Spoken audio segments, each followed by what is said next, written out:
Picture this. October 20th, 1496. You're Joanna of Castile, 18 years old, standing in your wedding chamber in Lier, Flanders. Outside, thousands celebrate your marriage to Philip the Handsome, Duke of Burgundy and heir to the Habsburg dynasty. You've been trained for this moment your entire life. Daughter of Ferdinand and Isabella, the monarchs who united Spain and funded Columbus. You speak 4 languages. You've studied philosophy, music, theology. You're beautiful, educated, royal. You're marrying the most sought-after prince in Europe, a man so attractive they literally call him Philip the Handsome. This should be the beginning of a fairy tale. The door opens. Philip enters. You've only seen him once before. Briefly, during the wedding ceremony earlier today. But you've heard the descriptions. Golden hair, perfect features, charm that makes entire courts fall under his spell. He's smiling. You're nervous but excited. This is your husband, your future. What happens in the next 4 hours will destroy you so completely that you'll spend the rest of your life locked in a fortress, unable to distinguish reality from delusion. This isn't speculation. Spanish court records, letters from contemporary observers, and testimony from servants document Joanna's deterioration with devastating specificity. The question historians still debate is simple. What exactly happened that night? Here's what we know for certain.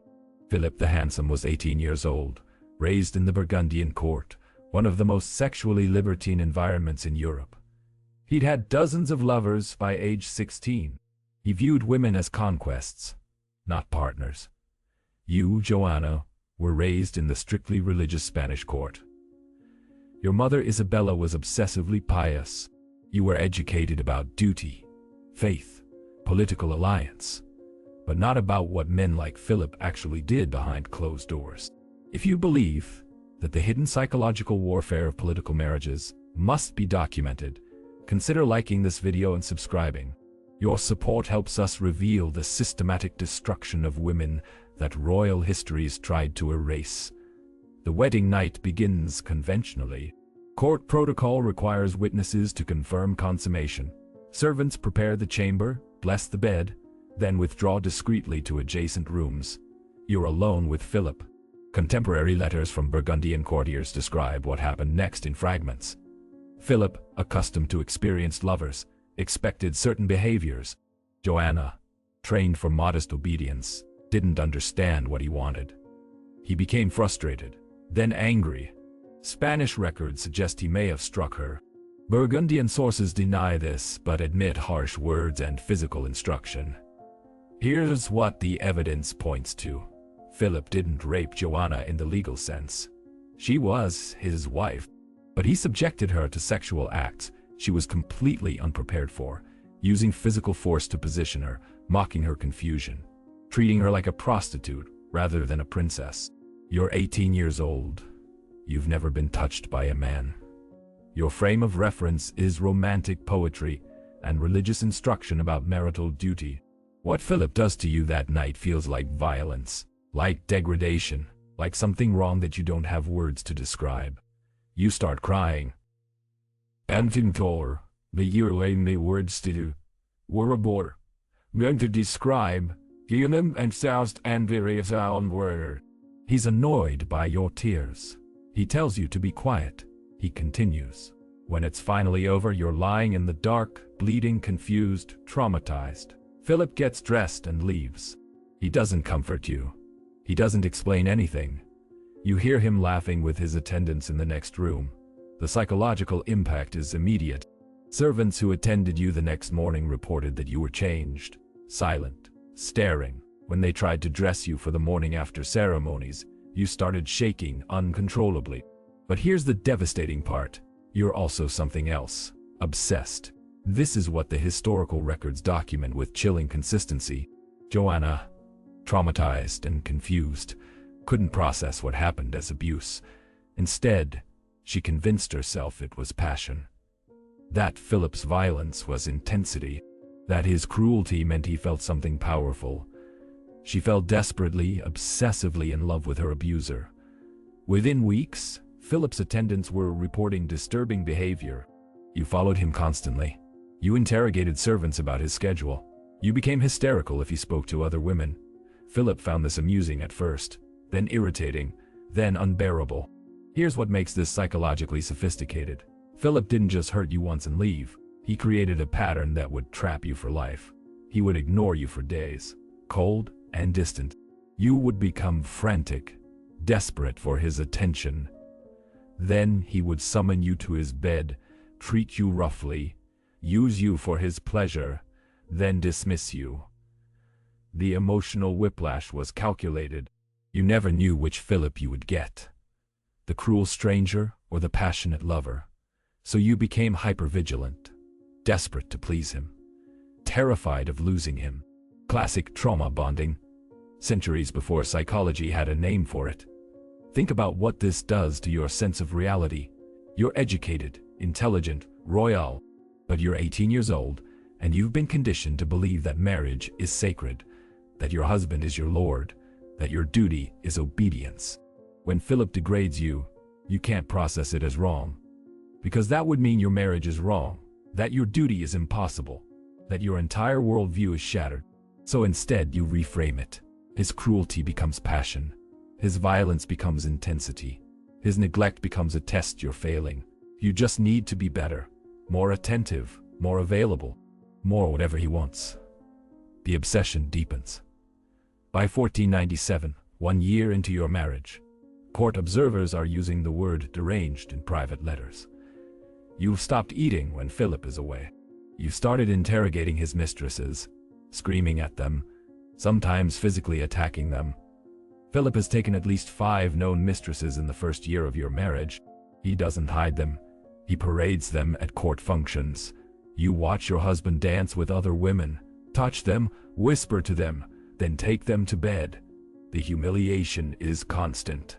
Public designed to break you, and it works. Here's what the historical sources document. In 1498, you're pregnant with your second child. Philip is openly living with a mistress. You confront him, begging for fidelity, for respect, for some acknowledgement of your pain. He laughs. He tells you that you're boring, that Spanish women are too pious, too cold, that he needs real women who know how to please a man. You grab a pair of shears and cut off all your hair. The court is horrified. Cutting your hair is a symbol of madness, of grief, of total loss of social standing. You don't care. You're screaming that if you're ugly, Philip will have no reason to compare you to his mistresses. Philip orders you locked in your chambers. For 3 days, you're imprisoned while physicians debate whether you're possessed or insane. You're neither, all. You're a traumatized 20-year-old woman married to a sadistic narcissist who's systematically destroying your psychological stability. But 16th century medicine doesn't understand trauma. They understand humors and demonic influence. So they bleed you. They force you to drink purgatives. They pray over you. When you're finally released, you're quieter, more controlled. You've learned that expressing your pain gets you punished, so you bury it. The pain goes inward. If this account of psychological destruction through calculated marital abuse disturbs you, that's the appropriate response. This wasn't random cruelty. This was systematic breaking of a human being through a pattern that still operates today. Over the next 6 years, you have 6 children with Philip. Each pregnancy is marked by severe depression. Each birth is followed by weeks where you can barely function. But you keep trying to win Philip's love. You study the things his mistresses do. You try to dress like them, act like them, please him the way they apparently do. It never works, because Philip doesn't want you to succeed. He enjoys your suffering. Your desperation feeds his egos. The turning point comes in 1504. Your mother, Queen Isabella dies. You become Queen of Castile, one of the most powerful positions in Europe. Philip sees opportunity. If he can control you, he controls Spain. He begins a new phase of psychological warfare. He starts telling you that everyone is plotting against you, that your servants are spies, that your advisors want to depose you. The only person you can trust, he says, is him. You're already paranoid from years of gaslighting. Now your husband is confirming your worst fears. You start seeing conspiracies everywhere. Philip takes control of your government. He dismisses your Spanish advisors, replacing them with his Burgundian allies. He controls access to you. He decides who you see, what you read, where you go. You're Queen of Castile in name, but you're a prisoner. Spanish nobles start plotting to remove Philip and restore your independent rule. When you discover this, you're faced with an impossible choice. Support the coup against your abuser or remain loyal to your husband. You choose Philip, because despite everything, you still believe you love him. You still believe if you're loyal enough, he'll finally love you back. The Spanish nobility is horrified. They watch their queen defend the man who's destroyed her mind and stolen her kingdom. Then in 1506, the situation changes catastrophically. Philip dies suddenly at age 28. Probably typhoid fever, though some suspected poison. You're 26 years old. You've spent 8 years in psychological hell. And now your abuser is dead. A normal person might feel relief, freedom, a chance to rebuild. You completely fracture. Here's what the historical records document with painful specificity. You refuse to allow Philip's burial. You have his corpse embalmed and placed in a coffin. You keep it with you. You travel through Castile with Philip's corpse, stopping at monasteries and churches. You open the coffin regularly to look at his decomposing face. At night, you sleep next to the coffin. You talk to it. You tell Philip about your day. You ask him questions and wait for answers that never come.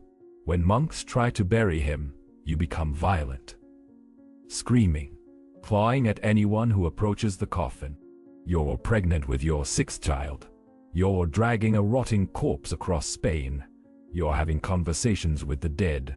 The Spanish court watches in horror as their queen descends into complete madness. But here's the question modern psychologists ask: were you actually insane? Or were you having a complete psychological breakdown after 8 years of systematic abuse? Your father Ferdinand sees opportunity. He declares you unfit to rule. He takes control of Castile as regent, claiming he's protecting you and the kingdom. You're taken to the fortress of Tordesillas, a comfortable prison. You'll spend the next 46 years there. 46 years. You're locked in a fortress from age 28 to age 75. You die in 1555, having spent more than half your life imprisoned by your father, then your son. The official reason: you're mad, incapable of ruling, dangerous to yourself and others. But letters smuggled from Tordesillas tell a different story. You have periods of complete lucidity. You discuss politics intelligently. You demonstrate clear understanding of your situation. But then, something triggers you. A mention of Philip, a blonde servant who resembles one of his mistresses. A sound or smell that recalls your wedding night. And you fracture again, screaming, crying, reliving trauma that's now decades old. This is what untreated PTSD looks like. This is what complex trauma does to a mind that never gets help, never gets safety, never gets validation. You spend 46 years in Tordesillas, mostly alone with your children. Visit occasionally, duty calls rather than affection. You're an embarrassment, a political liability, a mad queen locked away. You die in 1555, age 75. Age 75. The official cause is listed as natural causes following long illness. But you actually died on October 20th, 1496, the night Philip the Handsome entered your wedding chamber. Everything after that was just your body taking 59 years to catch up. Here's what haunts me about Joanna's story. How many other women in history were labeled mad when they were actually traumatized? How many queens, wives, daughters were locked away because their pain was inconvenient? Modern analysis of Joanna's documented behavior shows classic symptoms of complex PTSD, trauma bonding, and possibly dissociative disorder. She wasn't born mad. She was systematically broken by someone who enjoyed breaking her. The Spanish court records describe her deterioration year by year, but they never ask the obvious question: what did Philip do to her? They just documented the results and called it madness. Archaeological excavations at Tordesillas revealed the rooms where Joanna spent nearly half a century. Small windows, heavy doors, comfortable furnishings, but unmistakable security features. A prison designed to look like protection. The question this story forces us to confront: how do we tell the difference between madness and trauma? Between mental illness and rational response to sustained abuse? Joanna was called La Loca, the Mad. For 500 years, it's how history remembers her. The crazy queen who dragged her husband's corpse across Spain. But if you look at the documented evidence of what Philip did to her, year after year, the real question isn't why she broke. It's how she survived as long as she did. What happened in that wedding chamber on October 20th, 1496? We'll never know exactly. The witnesses are 500 years dead. The specific acts aren't recorded in detail, but we know the results. We know that an intelligent, educated, mentally healthy 18-year-old woman entered that room and never fully emerged. We know she spent the rest of her life trying to win love from a man who had destroyed her ability to distinguish love from abuse. We know she died alone in a fortress, still calling Philip's name. If this account of how political marriages served as tools of psychological destruction doesn't move you, you might be missing the larger pattern. Joanna wasn't unique. She was just documented better than most. How many other royal daughters were sacrificed to political alliances with abusive men? How many were labeled mad when they showed symptoms of trauma? History doesn't tell us, because history was written by people who benefited from calling traumatized women crazy, rather than addressing the system that broke them. Subscribe if you want to keep uncovering the stories of women that official histories erased or distorted. Turn on notifications so you don't miss the next investigation. Drop a comment with your thoughts on whether Joanna was mad or traumatized. I'll see you in the next deep dive. Joanna of Castile was locked in Tordesillas for 46 years. She was allowed outside her chambers perhaps a dozen times total. She spent most of her time in a single room, staring out a small window at the river below. Philip the Handsome died at 28, celebrated as a charming prince and skilled diplomat. His reputation remained intact for centuries. Joanna died at 75, remembered as the mad queen who loved too much. The truth, as always, is more complicated and more disturbing than the legend. You can visit Tordesillas today. The fortress still stands. They've turned it into a museum. You can see Joanna's chambers, preserved much as they were during her imprisonment. But you won't find any detailed explanation of what destroyed her. No analysis of Philip's documented abuse. No acknowledgement that maybe, just maybe, she wasn't mad at all. Just a traumatized woman that history found more convenient to lock away than to help. The wedding night that destroyed a queen's mind lasted 4 hours. The consequences lasted 59 years. Think about that the next time someone calls a woman crazy for reacting to sustained abuse. Joanna the Mad wasn't mad. She was hurt. And no one cared enough to see the difference.